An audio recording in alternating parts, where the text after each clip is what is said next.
ایصال ثواب نہ ماننے والوں کی دلیلیں۔ مردوں کے لیے ایصال ثواب نہ ماننے والوں کی دلیلیں۔ نمبر 1، اللہ تعالیٰ نے فرمایا وَأَن لَيْسَ لِلْإِنسَانِ إِلَّا مَا سَعَىٰ، انسان کے لیے وہی ہے جو اس نے اپنی کوشش سے کیا۔ نمبر 2، وَلَا تُجْزَوْنَ إِلَّا مَا كُنتُمْ تَعْمَلُونَ، تمہیں تمہارے ہی اعمال کا بدلہ دیا جائے گا۔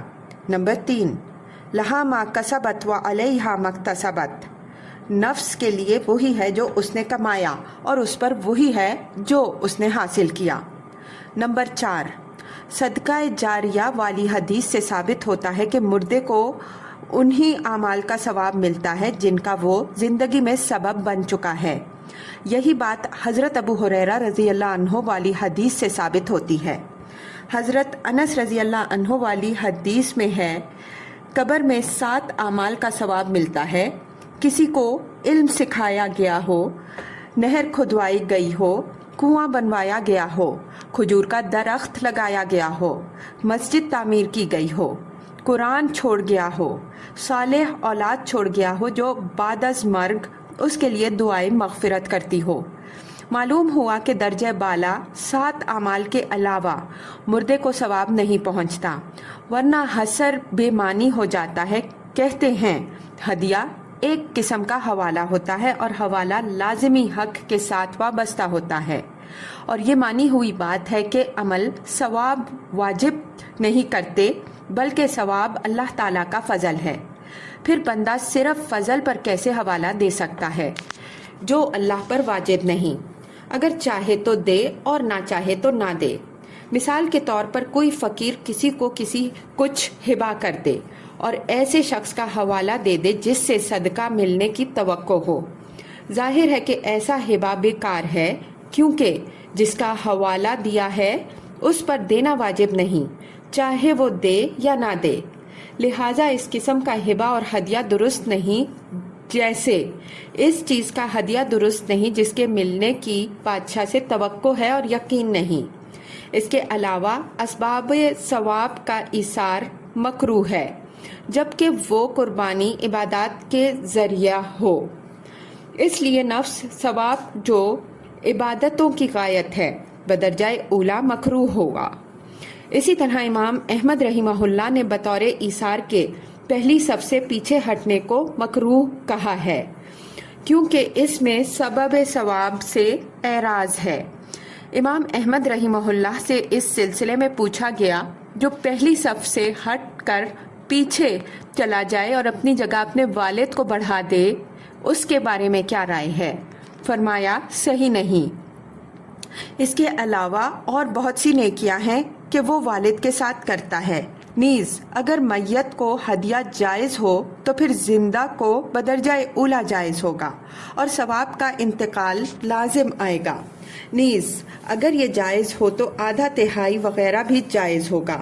اس کے علاوہ اگر یہ جائز ہو تو اپنے لیے عمل کرنے کے بعد ہدیہ صحیح ہوگا، جبکہ تم کہتے ہو کہ فعل کے وقت مردے کے ہدیے کی نیت کر لے، ورنہ مردے کو ثواب نہیں ملے گا۔ جب نفل ثواب جائز ہے تو فعل کے بعد اور فعل سے پہلے نیت کرنے میں کیا فرق ہے؟ نیز اگر ہدیہ جائز ہو تو زندوں پر فرائض کے ثواب کا ہدیہ بھی جائز ہوگا، جس طرح نوافل کا ہدیہ جائز ہے۔ علاوہ ازیں تکالیف سے ایک قسم کا امتحان ہے اور تکالیف بدل قبول نہیں کرتی، کیونکہ ان سے مقصد مکلف و عاقل کی عین ذات ہے، لہٰذا اس کے قائم مقام اس میں کوئی نہیں بن سکتا۔ اگر کسی کے عمل سے کسی اور کو بلا اس کے اپنے عمل کے فائدہ پہنچتا تو اللہ تعالیٰ اس کا زیادہ حقدار تھا، حالانکہ اس نے فیصلہ فرما دیا ہے کہ انسان بغیر کوشش کے فائدہ نہیں اٹھا سکتا۔ پھر جس طرح یہ اصول شرع میں کار فرما ہے، اسی طرح قضاء و قدر میں بھی ہے۔ مثال کے طور پر اگر کوئی بیمار یا بھوکا پیاسا یا ننگا ہو اور کوئی دوسرا شخص اس کی طرف سے دوا پی لے یا کھانا کھا لے یا پانی پی لے یا کپڑا پہن لے، تو کیا اس سے بھوکے ننگے کو فائدہ پہنچ جائے گا؟ اس کے علاوہ اگر کسی غیر کا عمل کسی کو فائدہ پہنچا سکتا ہے تو اس کی طرف سے توبہ بھی فائدہ پہنچا سکتی ہے۔ کہا جاتا ہے اسی لیے کسی دوسرے کی طرف سے اسلام و نماز قبول نہیں ہے۔ پھر جب بڑی عبادات کا یہ حال ہے تو فروعات تو بدرجہ اولا اسی حکم میں ہوں گی۔ کہتے ہیں دعا تو اللہ تعالیٰ سے التجا ہے اور اس سے امید کی جاتی ہے کہ وہ مرنے والے پر مہربانی سے پیش آئے اور اس کے گناہوں کو معاف فرمائے۔ بس مردوں کے لیے زندوں کا یہی ہدیہ ہے۔ صدقہ، حج، روزوں وغیرہ کا ثواب مردے کو پہنچتا ہے اور ان کے دلائل۔ روایت کے مطابق عبادت کی 2 قسمیں ہیں۔ نمبر 1، اس عبادت میں تو قطعی نیابت کی گنجائش نہیں، جیسے اسلام، نماز، روزہ اور تلاوت قرآن وغیرہ۔ اس طرح کی عبادت کا ثواب صرف کرنے والے ہی کو ملے گا، اس سے دوسرے کی طرف ثواب نہیں جائے گا، جیسا کہ زندگی میں طریقہ کار تھا۔ اور ایک وہ قسم ہے جس میں نیابت کی گنجائش ہے، جیسے امانت کی ادائیگی، قرض کی ادائیگی، زکوٰۃ اور حج وغیرہ۔ اس قسم کی عبادتوں کا ثواب مردوں کو پہنچتا ہے، کیونکہ یہ افعال میں بھی دوسروں کی طرف سے کیے جاتے ہیں اور وہ سبکدوش ہو جاتے ہیں، تو مرنے کے بعد بدرجہ اولا ثواب پہنچنے گا۔ کہتے ہیں کہ مردوں کی طرف سے روزہ رکھنے کی حدیث کا کئی طرح جواب ہے۔ نمبر 1، امام مالک رحمہ اللہ نے اپنی کتاب موطا امام مالک میں فرمایا ہے کہ کوئی کسی دوسرے کی طرف سے روزے نہ رکھے۔ اس پر تمام متفق ہیں، کسی کا اختلاف نہیں۔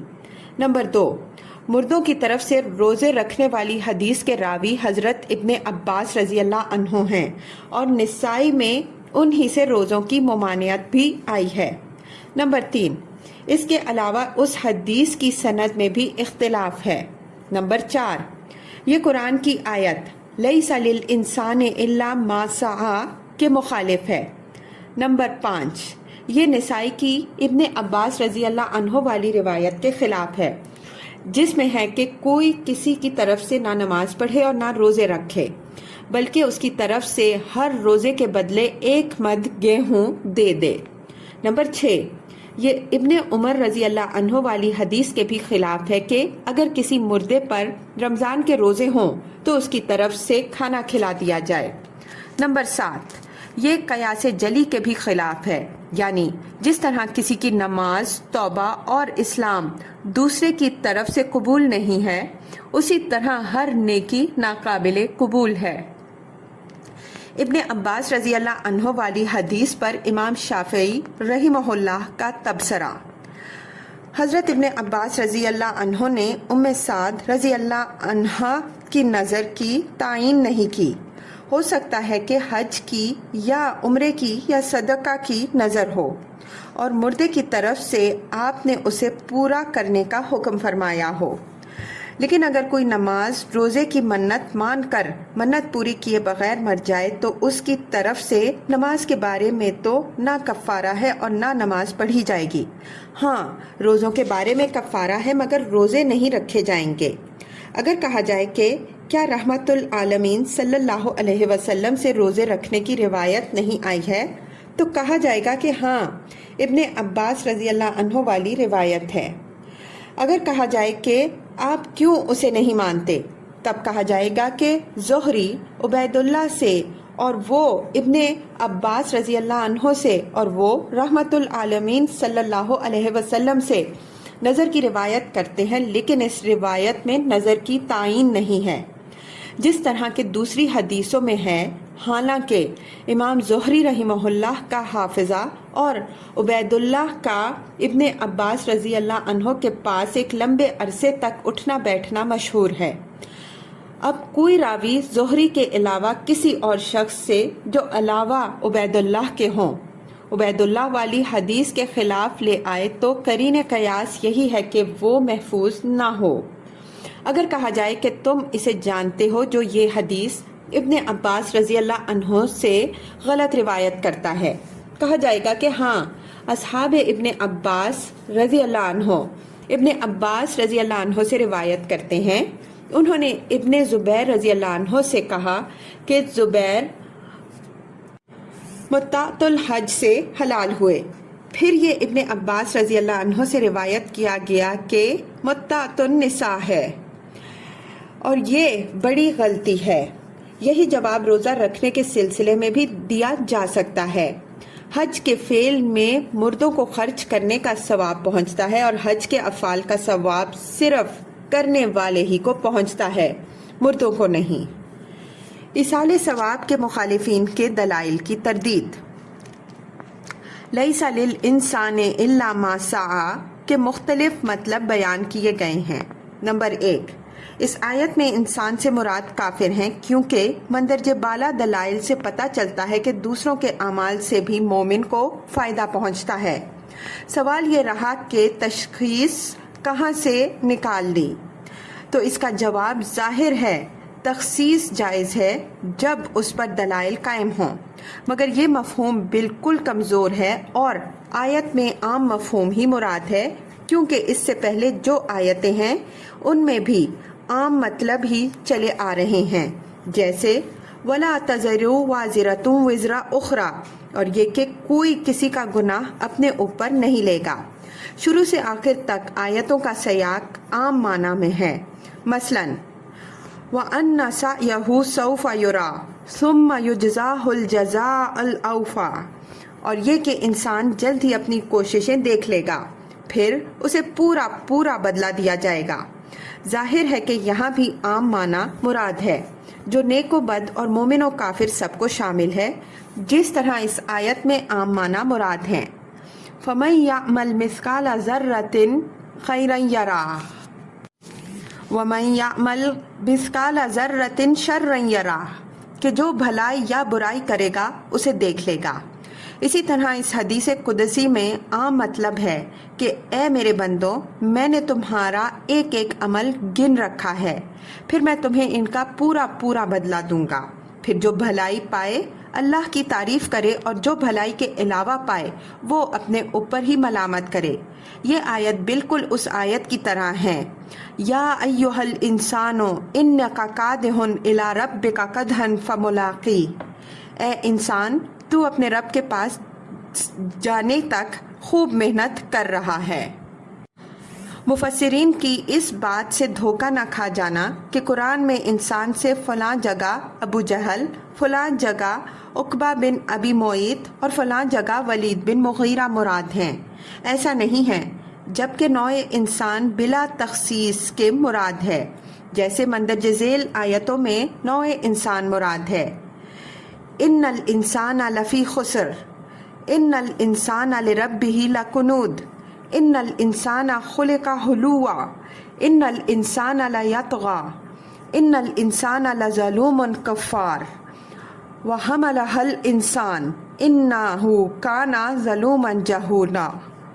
انسان بڑے ہی گھاٹے میں ہے، انسان اپنے رب کا بڑا ناشکرا ہے، انسان کی فطرت میں بے صبری ہے، انسان مال دیکھ کر بے قابو ہو جاتا ہے، انسان بڑا ظالم و ناشکرا ہے، انسان نے امانت اٹھا لی کیونکہ وہ بڑا ظالم و جاہل ہے۔ یہ انسان کی فطری اور ذاتی صفتیں ہیں اور وہ ذاتی اعتبار سے ان عادتوں سے بچ نہیں سکتا جب تک رب کی توفیق و مہربانی اس کا ہاتھ نہ پکڑے اور کھینچ کر ان سے باہر نہ نکال لے۔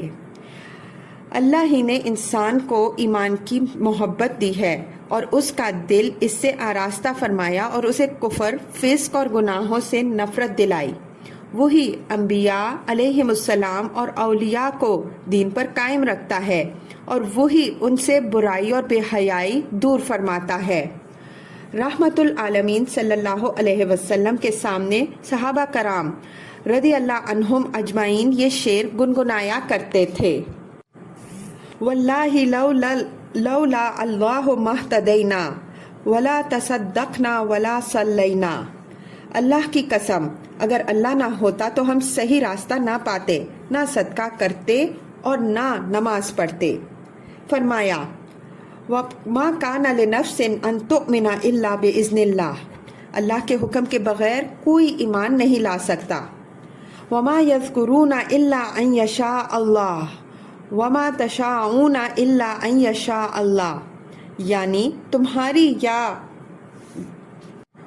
دو مشیت کچھ نہیں جب تک کہ اللہ کی مشیت کار فرما نہ ہو، یا یہ مطلب ہے کہ پہلی شریعتوں میں یہی حکم تھا، لیکن دلائل کی رو سے ہماری شریعت میں یہ حکم ہے کہ انسان کو اس کی اپنی کوششوں کا بھی ثواب ملتا ہے اور ان کوششوں کا بھی جو اس کے لیے دوسرے کرتے ہیں۔ یہ مطلب یا تو پہلے مطلب کی جنس سے ہے یا اس سے بھی گیا گزرا ہے، کیونکہ یہاں یہ جملہ اس بات و احتجاج کے مقام پر ہے، تردید کے مقام پر نہیں۔ اسی وجہ سے فرمایا ام لم ینبأ بما فی صحف موسیٰ، کیا اسے موسیٰ علیہ السلام کے صحیفوں کی باتوں کی خبر نہیں ملی؟ مطلب پہلی شریعتوں میں بھی یہ باتیں بتائی گئی ہیں اور اس شریعت میں بھی۔ نمبر 3، ما لام علا کے مطلب میں ہے، یعنی انسان پر وہی ہے جو اس کی کوشش کی، یعنی اس پر اسی کے برے اعمال کا وبال پڑے گا، دوسروں کے برے اعمال کا نہیں۔ یہ بھی باطل ہے کیونکہ اس سے معنی و مفہوم ہی پلٹ جاتا ہے، اور ایسا معنی سمجھنا جس سے مفہوم الٹ ہو جائے اور الفاظ بھی مدد نہ کرے ناجائز ہے۔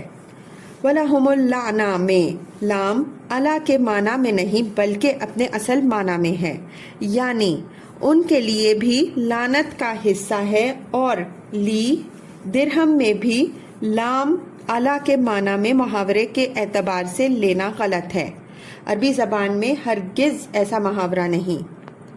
نمبر 4، یا یہاں حذف ہے، یعنی ما سعی کے بعد او سعی لہو محذوف ہے۔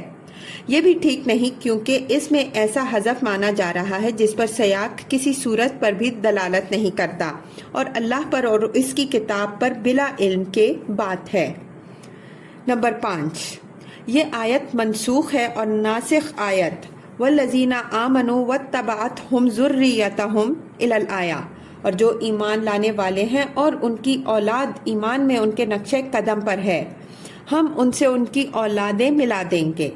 یہ تفسیر ابن عباس رضی اللہ عنہ سے بھی نقل کی جاتی ہے، لیکن یہ بھی کمزور ہے۔ ابن عباس رضی اللہ عنہ یا کسی اور کے منسوخ کہنے سے تنسیخ ثابت نہیں ہوتی، جبکہ دونوں آیتوں میں تطبیق نہ ممتنع ہے اور نہ دشوار، کیونکہ آخرت میں دنیا کی طرح بیٹے اپنے باپوں کے تابع ہوں گے۔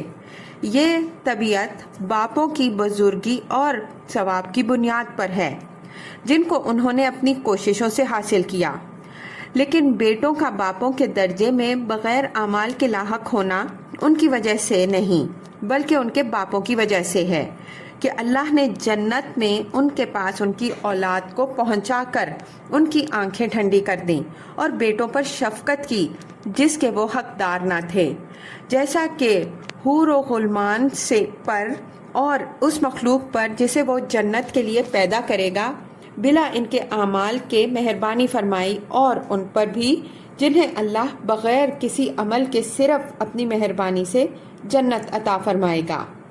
معلوم ہوا کہ اللہ تزر وازرۃ وزر اخری اور وَأَن لَيْسَ لِلْإِنسَانِ إِلَّا مَا سَعَى دونوں محکم ہیں، اور یہی فیصلہ رب کی عدالت و حکمت و کمال و اقدس چاہتا ہے، اور عقل و فطرت اس فیصلے کے گواہ ہیں۔ عقل چاہتی ہے کہ کسی غیر کے جرم پر انسان نہ پکڑا جائے، اور فطرت چاہتی ہے کہ انسان کی نجات اسی کے اعمال و مساعی پر ہو۔ پہلی آیت انسان کو مطمئن کر دیتی ہے کہ وہ کسی کے جرم پر نہیں پکڑا جائے گا، جیسا کہ دنیا میں بھی کبھی کبھی کرتا ہے، کوئی اور پکڑا جاتا ہے کوئی اور۔ دوسری آیت یقین دلاتی ہے کہ مغفرت اپنے اعمال پر ہے، باپ دادا کے اور بزرگوں اور مشائخ کے اعمال پر نہیں، جیسا کہ بعض جہلاء نے سمجھ رکھا ہے کہ ہمیں ہمارے پیر بخشوا لیں گے۔ قارئین محترم، ان آیتوں کے حسن اجتماع پر غور کریں اور لطف اندوز ہوں۔ اس کی مثال یہ آیت ہے، من اہتدی الی الآیہ، جس نے راہ پا لی اس سے اسی کو فائدہ پہنچے گا، اور جو بھٹک گیا اس سے اسی کو نقصان ہوگا، اور کوئی کسی کا بوجھ نہیں اٹھاتا۔ ارشاد باری تعالیٰ ہے، وَمَا كُنَّا مُعَذِّبِينَ حَتَّى نَبْعَثَ رَسُولًا، اور ہم رسول بھیجنے سے پہلے عذاب کرنے والے نہیں۔ اللہ تعالیٰ نے اس آیت میں غیر مسلموں کے لیے 4 احکام بیان فرمائے۔ یہ چاروں احکام عدالت و حکمت کی غایت ہیں۔ نمبر 1، ہدایت سے ارباب ہدایت کو فائدہ پہنچے گا، کسی غیر کو نہیں۔ نمبر 2، گمراہی سے ارباب ضلالت کو نقصان پہنچے گا، کسی اور کو نہیں۔ نمبر 3، کوئی کسی غیر کے جرم میں پکڑا نہیں جائے گا۔ نمبر 4، کسی پر اس وقت تک عذاب نہ ہوگا جب تک اس کے پاس رسول بھیج کر حجت قائم نہ کر دی جائے۔ غور کیجئے ان چاروں مسائل کے ذیل میں کس قدر اللہ کی حکمت و عدالت اور فضل و کرم جوش مار رہا ہے۔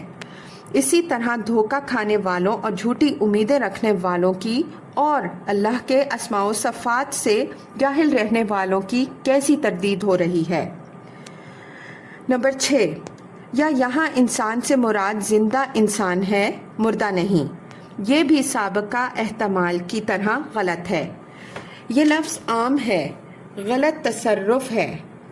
صاحب تصرف الفاظ کے دلائل نظر انداز کر دیتا ہے اور خلاف موضوع پر محمول کر دیتا ہے۔ ایسا تصرف قطعی باطل ہے، جسے سیاق آیت، قیاس، شرعی قواعد، شرعی دلائل اور شرعی عرف باطل ٹھہراتا ہے۔ اس قسم کے غلط تصرفات کا سبب ذاتی عقائد پر مبنی ہے کہ انسان پہلے کوئی عقیدہ قائم کر لیتا ہے، پھر اس عقیدے کے خلاف جو نص آتی ہے تو جس طرح ممکن ہوا اسے توڑ مڑوڑ کر اپنے عقیدے کے ہمنوا بنانا چاہتا ہے۔ عقائد کے خلاف دلائل کی اس طرح مدافعت کی جاتی ہے جس طرح لاپرواہ کو دشمن کا مقابلہ کیا جاتا ہے۔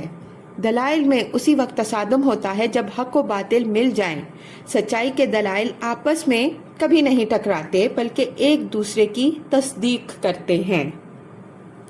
نمبر 7، یا انسان نے اپنی محنت اور حسن معاشرت سے دوست پیدا کیے، اولاد پیدا کی، نکاح کیا اور لوگوں سے محبت و حسن سلوک کیا، جس کے نتیجے میں انہوں نے بھی ترس کھا کر عبادتوں کے ہدیے اسے بھیجے، گویا یہ ہدیہ یا اسی کی کوشش کے نتائج ہیں۔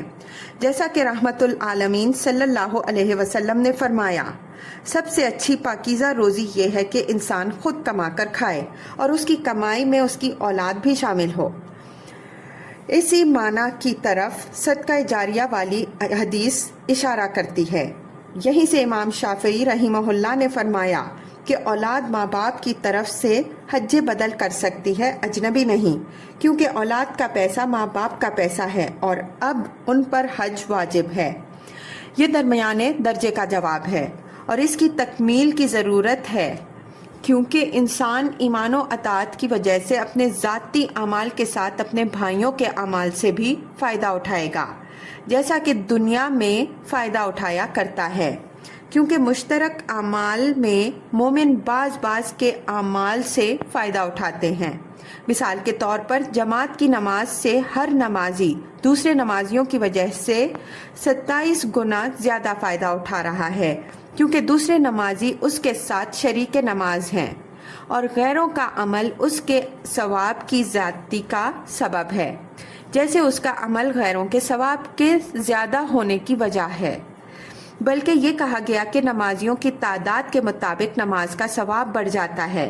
اسی پر جہاد، حج، تبلیغ اور ہر نیکی و تقوی کا قیاس کر لو، ہر ایک کام کا ثواب اکٹھا کرنے سے بڑھ جاتا ہے۔ رحمت العالمین صلی اللہ علیہ وسلم نے فرمایا، مومن کے لیے عمارت کی طرح ہے کہ ایک سے دوسرے کو تقویت پہنچتی ہے۔ پھر آپ نے انگلیوں میں انگلیاں ڈال کر بتایا کہ اس طرح۔ یہ تو ظاہر ہے کہ مذہبی معاملات میں بنسبت دنیاوی معاملات کے اجتماعی طاقت کی زیادہ ضرورت ہے، لہٰذا اسلام کے سلسلہ میں منسلک ہونا باہمی انتفاع کا دنیاوی زندگی میں بھی اور مرنے کے بعد بھی سب سے بڑا سبب ہے اور مردوں کو ثواب پہنچنے کا سب سے بڑا ذریعہ ہے۔ اللہ تعالیٰ نے عرش اٹھانے والے فرشتوں اور ارد گرد والے فرشتوں کی طرف سے خبر دی ہے کہ مومنوں کے لیے اس کے لیے اس کے مقدس رسول حضرت نوح علیہ السلام، حضرت ابراہیم علیہ السلام اور حضرت محمد صلی اللہ علیہ وسلم بھی دعا و استغفار کرتے ہیں، لہٰذا انسان اپنے ایمان کی وجہ سے ان کی نیک دعاؤں سے فائدہ اٹھانے کا سبب بن گیا، اور یہ سب اس کے اعمال میں سے ہیں۔ مسلمانوں کی دعاؤں اور اعمال سے فائدہ اٹھانے کے لیے اللہ تعالیٰ نے ایمان کو ارباب ایمان کے لیے سبب بنا دیا ہے۔ پھر جب کوئی ایمان لے آیا تو اس نے وہ سبب کما لیا جس کی وجہ سے وہ اپنے بھائیوں کے اعمال اور دعاؤں سے فائدہ اٹھا سکتا ہے۔ رحمت العالمین صلی اللہ علیہ وسلم نے عمر رضی اللہ عنہ سے فرمایا کہ اگر تمہارا باپ اللہ کو ایک مان لیتا تو اسے تمہارا عمل پہنچ جاتا، اس کے مرنے کے بعد تم نے اس کی طرف سے جو یہ غلام آزاد کیا ہے اسے اس نیکی کا ثواب ملتا جاتا۔ نمبر 8، یا اس کا مطلب یہ ہے کہ قرآن نے دوسروں کے اعمال سے فائدہ پہنچنے کی نفی کی ہے؟ نفی نہیں کی ہے، بلکہ غیر کے اعمال سے ملکیت کی نفی کی ہے۔ دونوں صورتوں میں بہت فرق ہے، یعنی انسان اپنی ذاتی اعمال کا مالک ہے، غیروں کے اعمال کا نہیں، کیونکہ ان کے غیر مالک ہیں۔ اگر وہ چاہیں تو دوسروں کو دے دیں اور نہ چاہیں تو اپنے لیے ہی محفوظ رکھیں۔ ہمارے شیخ کو یہی معنی پسند ہے اور اسی کو ترجیح دی ہے۔